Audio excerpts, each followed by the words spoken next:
Every country is shaped around its past, its history, and their events. After their independence, Cuba's future advancement plans, if any, were in power of Fidel Castro as he rose to power in the country. He escalated as a veritable communist in 1959, leading Cuba's revolution and inducting as a prime minister and the president since 1976. This political view was the full ideology of the United States of America, the strongest nation in the world. The following events contain real footage of the Bay of Pigs invasion, known as the conflict between the two nations. Let's go back to the year 1959. The Cuban Revolution concluded. Its main objective succeeded, and it was to overthrow the military government led by Batista, and to restrain U.S. influences and positions in Cuban territory.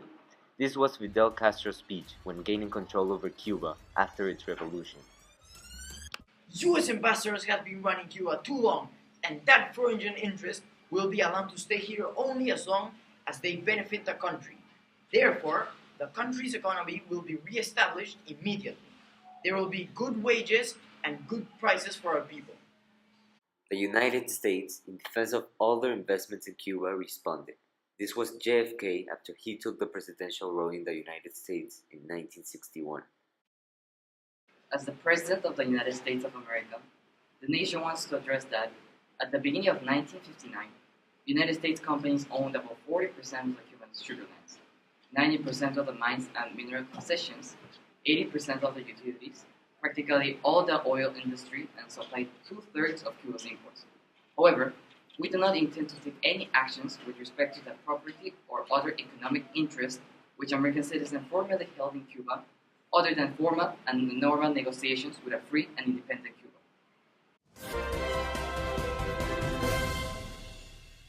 President Kennedy made clear points about Cuban economy. It was mostly driven by the United States, and Fidel wanted to take control over all financial goods in the country and empower Cubans to work. Then, public confessions were made from both countries as to what the relationship plans were. First went Fidel in the representation of the Cuban governmental ideology at the time and accusations toward the United States. Governments have the right to follow their political line, and the United States follows its own. Therefore, what we cannot permit is allow a policy to be imposed upon us. The United States have made interventions, threats, and those things have always come from that country. They have done all they can to remove the revolutionary government. President Kennedy then publicly responded the accusations from Cuba in a news conference. Mr. President, what are your future plans in regarding interventions in Cuba? Well, first I want to say that there will not be, under any conditions, an intervention in Cuba by the United States Armed Forces.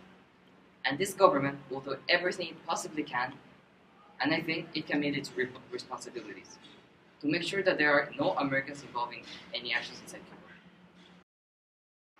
Both speeches were related to Dwight Eisenhower's presidency that lasted until 1959. Then, President Kennedy took his role. However, he left an unfinished meeting with the CIA with strict plans to attack Cuba militarily to overthrow communism.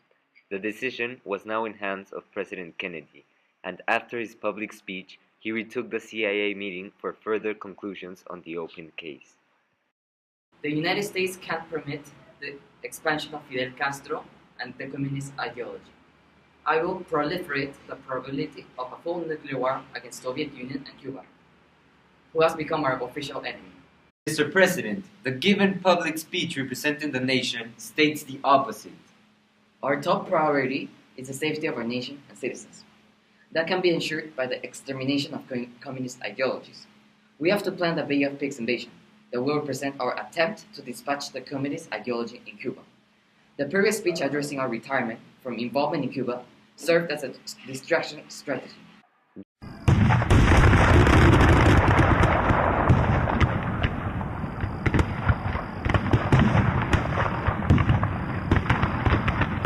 The attacks from the United States were made by camouflaged air forces that appeared to be Cuban military. However, they were US-trained Cuban counter-revolutionists.